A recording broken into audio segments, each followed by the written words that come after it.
ನಮಸ್ಕಾರ ಸ್ನೇಹಿತರೆ, ನಮ್ಮ ಚಾನೆಲ್ಗೆ ನಿಮ್ಮೆಲ್ಲರಿಗೂ ಹಾರ್ದಿಕ ಸ್ವಾಗತ. ಇಂದು ನಾವು ನಿಮ್ಮನ್ನು ಕರೆದುಕೊಂಡು ಹೋಗುತ್ತಿರುವುದು ಕರ್ನಾಟಕ ರಾಜ್ಯದ ಬಾಗಲಕೋಟೆ ಜಿಲ್ಲೆಯ ಗದ್ದನಕೆರೆ ಕ್ರಾಸ್ ಬಳಿ ಇರುವ ಒಬ್ಬ ಮಹಾನ್ ದೈವ ಭಕ್ತ, ಪವಾಡ ಪುರುಷ, ಜನಮನದಲ್ಲಿ ದೇವರಂತೆ ಪೂಜಿಸಲ್ಪಡುವ ಶ್ರೀ ಲಡ್ಡು ಮುತ್ಯ ಅವರ ಸಮಾಧಿಗೆ. ಇದು ಕೇವಲ ಒಂದು ಸಮಾಧಿ ಸ್ಥಳವಲ್ಲ, ಇದು ಭಕ್ತಿ, ನಂಬಿಕೆ, ಪವಾಡ ಮತ್ತು ಜನರ ಆತ್ಮವಿಶ್ವಾಸದ ಪ್ರತೀಕ. ಈ ವಿಡಿಯೋವನ್ನು ಸಂಪೂರ್ಣವಾಗಿ ನೋಡಿ ಶ್ರೀ ಲಡ್ಡು ಮುತ್ಯ ಅವರ ಜೀವನ, ಮಹಿಮೆ, ಪವಾಡಗಳು ಮತ್ತು ಈ ಸ್ಥಳದ ವಿಶೇಷತೆಯನ್ನು ತಿಳಿದುಕೊಳ್ಳೋಣ. ಗದ್ದನಕೆರೆ ಕ್ರಾಸಿಂದ ಹುಬ್ಬಳ್ಳಿ ಮಾರ್ಗವಾಗಿ 200 ಮೀಟರ್ ಬಂದರೆ ನಾವು ಶ್ರೀ ಲಡ್ಡು ಮುತ್ಯನ ಮಠವನ್ನು ವೀಕ್ಷಣೆ ಮಾಡ್ಬೋದು. ಇಲ್ಲಿಯೇ ಸೀಮಿಕೇರಿ ಸ್ಟಾರ್ಟ್ ಆಗುತ್ತೆ. ಇದು ಬ್ಯಾಕ್ ಸೈಡ್ ಇರೋದೇ ಸೀಮಿಕೇರಿ ಅಂತ ಒಂದು ಗ್ರಾಮ. ಇಲ್ಲಿ ಶ್ರೀ ಲಡ್ಡು ಮುತ್ಯನವರ ಸಮಾಧಿ ಇರೋ ಒಂದು ಸ್ಥಳ ಇದು. ನೀವೇನು ವೀಕ್ಷಣೆ ಮಾಡ್ತಿದ್ದಿಲ್ಲ, ಇದು ಮಠದ ಹೊರಗಡೆ ಇರ್ತಕ್ಕಂಥ ಭಾಗ. ಮುಂದ್ಗಡೆ ಏನಿದೆ ಅಂದರೆ ಹುಬ್ಬಳ್ಳಿಗೆ ಹೋಗ್ತಕ್ಕಂಥ ಒಂದು ಮಾರ್ಗ ಇದೆ. ಬಿಜಾಪುರ ಟು ಹುಬ್ಬಳ್ಳಿ ಅದು ನ್ಯಾಷನಲ್ ಹೈವೇ ಇದೆ. ನಾವು ಜಸ್ಟ್ ಗದ್ದನಕೆರೆ ಕ್ರಾಸಿಂದ 200 ಮೀಟರ್ ಬಂದರೆ ಸಾಕು, ವಾಕೇಬಲ್ ಕೂಡ ಬರ್ಬೋದು. ಅಷ್ಟು ಸಮೀಪದಲ್ಲಿರ್ತಕ್ಕಂಥ ಒಂದು ಸ್ಥಳ ಇದು. ಬಾಗಲಕೋಟೆ ಜಿಲ್ಲೆಯ ಗದ್ದನಕೆರೆ ಕ್ರಾಸ್ ಎಂಬ ಪ್ರದೇಶದಲ್ಲಿ ಶಾಂತ, ಸರಳ ಮತ್ತು ಆಧ್ಯಾತ್ಮಿಕ ವಾತಾವರಣದ ಮಧ್ಯೆ ಈ ಪವಿತ್ರ ಸಮಾಧಿ ಇದೆ. ಸೀಮಿಕೇರಿ ಅನ್ನೋ ಸ್ಥಳದಲ್ಲಿಯೇ ಈ ಸಮಾಧಿ ಅನ್ನೋ ಸ್ಥಳ ಇರೋದು. ದೂರಿನಿಂದ ಭಕ್ತರು ಇಲ್ಲಿ ಬರುತ್ತಾರೆ. ಕೃಷಿಕರು, ಕಾರ್ಮಿಕರು, ಮಹಿಳೆಯರು, ಯುವಕರು ಎಲ್ಲರೂ ಒಂದೇ ಭಾವದಿಂದ ಲಡ್ಡು ಮುತ್ಯ ನಮ್ಮ ದೇವರು ಎಂಬ ನಂಬಿಕೆಯಿಂದ ಇಲ್ಲಿಗೆ ಬಂದಾಗ ಮನಸ್ಸಿಗೆ ಒಂದು ಶಾಂತಿ, ಹೃದಯಕ್ಕೆ ಒಂದು ಭರವಸೆ ಸಿಗುತ್ತದೆ. ಸೀಮಿಕೆರೆಯ ತಟದಲ್ಲಿ ನೆಲೆಸಿರುವ ಶ್ರೀ ಲಡ್ಡು ಮುತ್ಯ ಮಠದ ಸುತ್ತಮುತ್ತ ಪ್ರಕೃತಿಯೇ ಧ್ಯಾನದಲ್ಲಿರುವಂತೆ ಕಾಣುತ್ತದೆ. ತಂಪಾದ ಗಾಳಿ, ಮಧುರ ಪಕ್ಷಿಗಳ ಕಲರವ, ಹಸಿರಿನ ಮಡಿಲಲ್ಲಿ ಮಡಿಚಿಕೊಂಡಿರುವ ಮಠ ಇಲ್ಲಿ ಕಾಲವೇ ನಿಂತಂತೆ ಭಾಸವಾಗುತ್ತದೆ. ಈ ನೈಸರ್ಗಿಕ ಶಾಂತಿಯಲ್ಲಿ ಮನಸ್ಸು ತನ್ನನ್ನು ತಾನೇ ಕಂಡುಕೊಳ್ಳುತ್ತದೆ. ಲಡ್ಡು ಮುತ್ಯ ಅವರ ಜೀವನ ಚರಿತ್ರೆಯನ್ನು ನೋಡೋದಾದರೆ, ಅವರು ಬಾಗಲಕೋಟೆ ಜಿಲ್ಲೆಯ ಮುಧೋಳ ತಾಲೂಕಿನ ಮುಗಳಕೋಡ ಎಂಬ ಗ್ರಾಮದಲ್ಲಿ ಜನಿಸ್ತಾರೆ. 1898ರಲ್ಲಿ ಅವರ ಜನನ ಆಗುತ್ತೆ. ಅವರ ತಂದೆ ಬಸಪ್ಪ ಸಿಂಗಾಡಿ ಅಂತ, ಅವರು ಮುಧೋಳ ತಾಲೂಕಿನ ಮುಗಳಕೋಡದವರು. ಅವರ ತಾಯಿ ಯಲ್ಲವ್ವ. ತಾಯಿಯ ತವರು ಮನೆ ಬಾಗಲಕೋಟೆ ಜಿಲ್ಲೆಯ ಬೀಳ್ಗಿ ತಾಲೂಕಿನ ತೆಗ್ಗಿ ಅನ್ನೋ ಒಂದು ಸ್ಥಳ.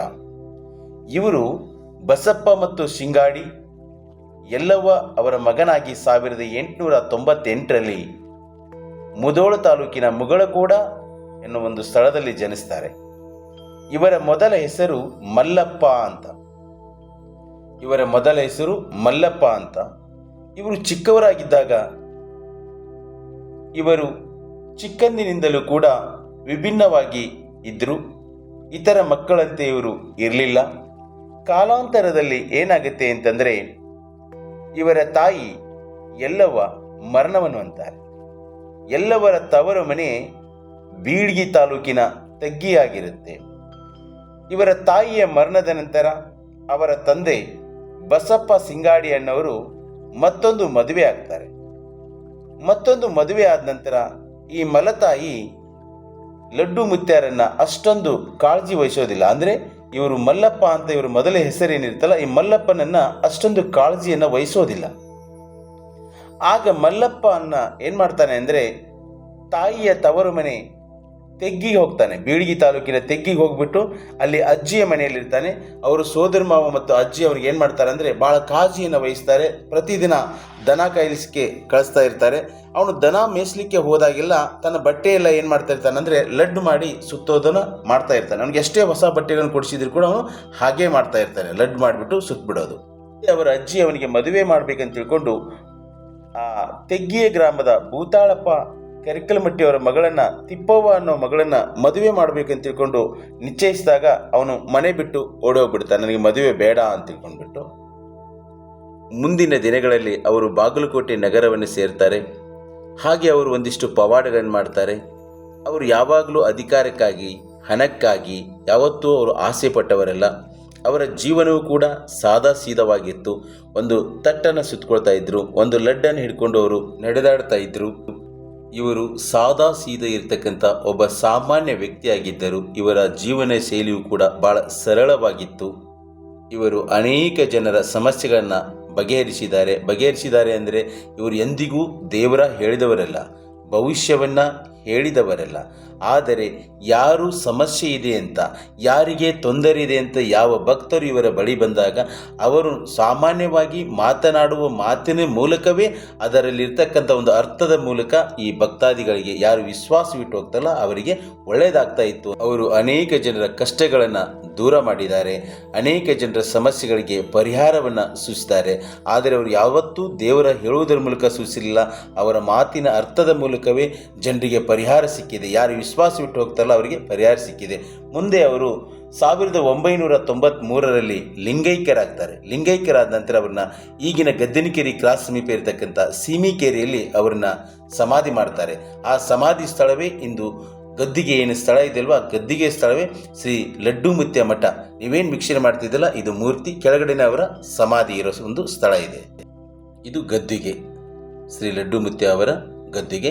ಮೇಲ್ಗಡೆ ಏನು ನೀವು ಮೂರ್ತಿ ನೋಡಿದೆಲ್ಲ ಅದರ ಕೆಳಗಡೆನೆ ಈ ಒಂದು ಗದ್ದಿಗೆ ಇರೋದು, ಅವರ ಸಮಾಧಿ ಸ್ಥಳದ ಒಂದು ಗದ್ದಿಗೆ ಇದು. ಆ ಮೂರ್ತಿಯ ಕೆಳಗಡೆನೆ ಇರೋದು ಶ್ರೀ ಲಡ್ಡು ಮುತ್ಯ ಅವರ ಗದ್ದಿಗೆ ಇದು. ಇಲ್ಲಿ ಪ್ರತಿ ಹುಣ್ಣಿಮೆ ಮತ್ತು ಅಮಾವಾಸ್ಯೆಗಳೆಂದು ಪ್ರಸಾದದ ವ್ಯವಸ್ಥೆ ಇರುತ್ತೆ. ನೀವೇನು ವೀಕ್ಷಣೆ ಮಾಡ್ತಿದ್ದಿಲ್ಲ, ಇಲ್ಲಿ ಹುಣ್ಣಿಮೆ ಮತ್ತು ಅಮಾವಾಸ್ಯೆಗಳೆಂದು ಪ್ರಸಾದವನ್ನು ಭಕ್ತಾದಿಗಳು ಸ್ವೀಕರಿಸಬಹುದು. ಶ್ರೀ ಲಡ್ಡು ಮುತ್ಯ ಅವರ ಪವಾಡಗಳ ಬಗ್ಗೆ ಹೆಚ್ಚಿನ ಮಾಹಿತಿಯನ್ನು ಅಲ್ಲಿರುವ ಸ್ವಾಮೀಜಿಯವರಿಂದ ತಿಳಿದುಕೊಳ್ಳೋಣ. ಇವರು ಯಾವ ಬಟ್ಟೆನೂ ಹಾಕೊಂಡಿಲ್ಲ, ಸಾಕ್ಷಾತ್ ಭಗವಂತನ ಹೋಲಿಸ್ಕೊಂಡವರು. ಇವರಿಗೆ ಫಸ್ಟ್ ಹೆಸರು ಇದ್ದಿದ್ದು ಮಲ್ಲಪ್ಪ ಅಂತ ಹೆಸರು ಇದ್ದಿದ್ದು. ಸೆಕೆಂಡ್ ಏನಾಯ್ತಪ್ಪ ಅಂತಂದರೆ ಅವ್ರು ಬರ್ತಾ ಬರ್ತಾ ಬರ್ತಾ ಬರ್ತಾ ಅವರು ಒಂದು ಆಲದ ಮರದ ಕೆಳಗಡೆ ರೆಸ್ಟ್ ಮಾಡಬೇಕಾದ್ರೆ, ಅಂದರೆ ವಿಶ್ರಾಮ ತಗೋಬೇಕಾದ್ರೆ ಸಾಕ್ಷಾತ್ ಭಗವಂತ ಬಂದು ಮಲ್ಕೊಂಡಿದ್ರಂತೆ. ಮಲ್ಕೊಂಡಾಗ ಏನಾಗೈತಿ, ಸ್ವಲ್ಪ ಚಳಿ ಜ್ವರ ಹಿಂಗೆ ಸ್ವಲ್ಪ ಚಳಿ ಹೆದರ್ತೀನಿ, ಯಾಕಪ್ಪ ಹಿಂಗೆ ನಡಗಾಗತ್ತೀನಿ ಅಂತ ಕೇಳಿದ್ರು ಇವರು ಯಾರಿಗೆ, ಭಗವಂತರು. ಏನಪ್ಪ ಮತ್ತು ಹಿಂಗೆ ಗಾಳಿ ಮಳೆ ಆಗ್ತಾಗತ್ತಿ, ಅದಕ್ಕಾಗಿ ಮತ್ತು ಥಂಡಿ ಹತ್ತಾಗತ್ತಿ, ನೀನು ಯಾಕೆ ಥಂಡಿಯಾಗಿ ನಡಕ್ತಿ, ಬ್ಯಾಡ್ತಾರೆ ಅಂತ ತಮ್ಮ ಮೈ ಮೇಲಿನ ಅರಿವಿ ತೆಗೆದು ಯಾರಿಗೆ, ಸಾಕ್ಷಾತ್ ಭಗವಂತಕ್ಕೆ ಕೊಟ್ಟರು. ಕೊಟ್ಟಾಗ ಅಲ್ಲೋ ನೀ ನನಗೆ ಇದ್ದಿದ್ದು ಅರಿವಿ ಎಲ್ಲ ನಂಗೆ ತಂದುಕೊಟ್ಟು, ಮತ್ತು ನೀ ಹೆಂಗೆ ಟ್ರಾಕ್ ಮಾಡ್ಕೊತೀವಿ, ಹೆಂಗೆ ಕೊಟ್ಟಾನ. ಒಂದು ಗೋಲಿ ಚೀಲ ಬಿದ್ದಿತ್ತಂತ ಹಳೇದು, ಅಂದರೆ ಕೊಳತು ಹೋಗಿರೋದಂತ, ಅದು ಅದ್ರಾಗ ಮುಕ್ಕೋದ್ರಲ್ಲ ಅಂತ ಅದನ್ನು ಹಚ್ಕೊಂಡು ಮಕ್ಕೊಂಡ್ರಂತೆ. ಮಕ್ಕೊಂಡಾಗ ಅವಾಗಲಿಂದ ಇದು ಅದು ಎರಡು ಒಂದು ಎರಡು ಕೆಳಗೊಂದು ನಿಮ್ಗೆ ಆಶೀರ್ವಾದ ಆಗ್ತವೆ, ಅದನ್ನ ತಲೆಗಿಸಿಬಿಟ್ಟು ಇದನ್ನು ನಡೆಸುತ್ತಿದ್ದರು, ಅದನ್ನ ಹೆಗಲು ಮಾಡ್ತಾರೆ. ಆವಾಗ ಏನಾಯ್ತು ಅಂತ ಬರ್ತಾ ಬರ್ತಾ ಬರ್ತಾ ಇಲ್ಲಿ ಬಾಗಲಕೋಟೆ ಜನ ಒಂದು 3 ವರ್ಷ ಮಳೆ ಇರಲ್ಲ.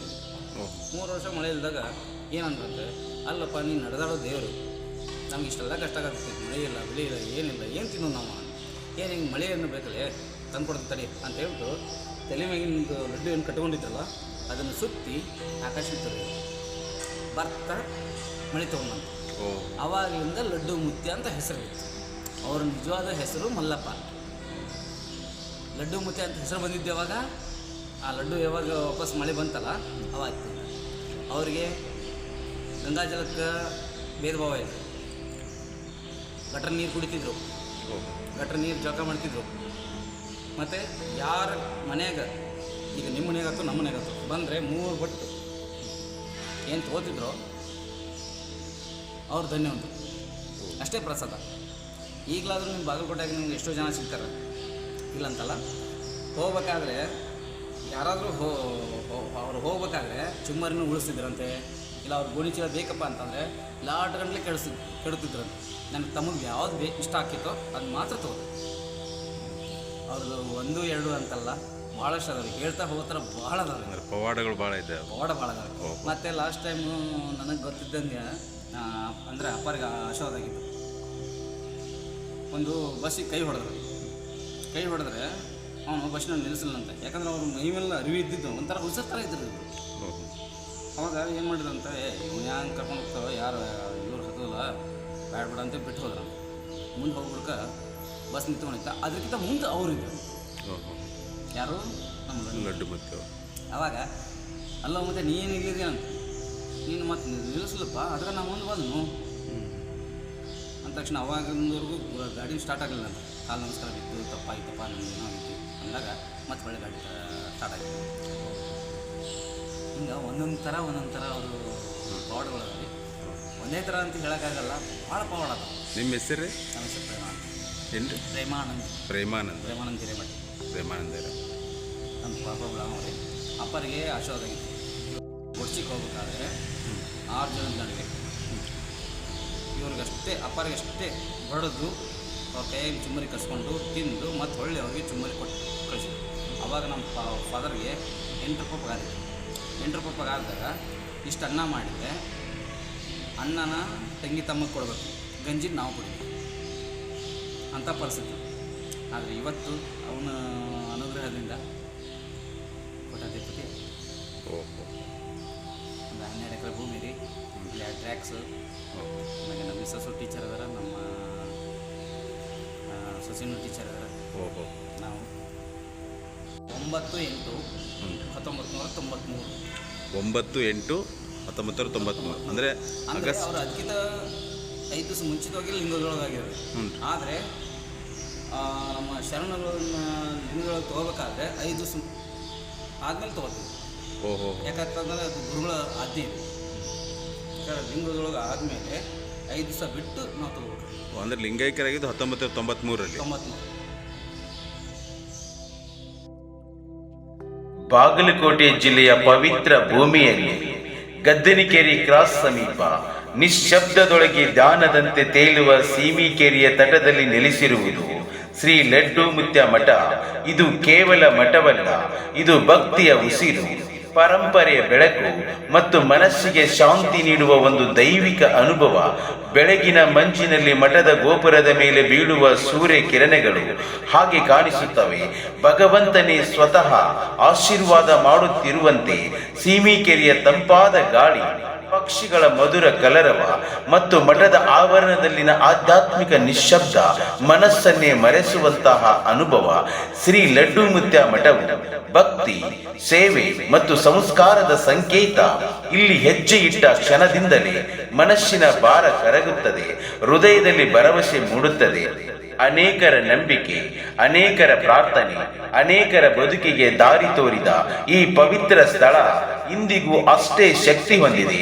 ಒಮ್ಮೆ ಇಲ್ಲಿ ಬನ್ನಿ, ಮಾತನಾಡುವುದು ಕಡಿಮೆ, ಅನುಭವಿಸುವುದು ಹೆಚ್ಚು. ದೇವರ ಸಾನ್ನಿಧ್ಯವನ್ನು ಮನಸಾರೆ ಅನುಭವಿಸಿ. ಇದು ನಮ್ಮ ಬಾಗಲಕೋಟೆಯ ಹೆಮ್ಮೆ, ಇದು ನಮ್ಮ ಸಂಸ್ಕೃತಿಯ ಜೀವಾಳ. ಶ್ರೀ ಲಡ್ಡು ಮುತ್ಯ ಮಠ ಭಕ್ತಿಯ ದೀಪವಾಗಿ ಸದಾ ಬೆಳಗಲಿ ಅಂತ ಹೇಳ್ತಾ ಈ ವಿಡಿಯೋನ ಇಲ್ಲಿಗೆ ಮುಗಿಸ್ತಾ ಇದ್ದೇನೆ. ಮತ್ತೊಂದು ವಿಡಿಯೋದೊಂದಿಗೆ ಸಿಗೋಣ. ಅಲ್ಲಿವರೆಗೂ ಎಲ್ಲರಿಗೂ ನಮಸ್ಕಾರ.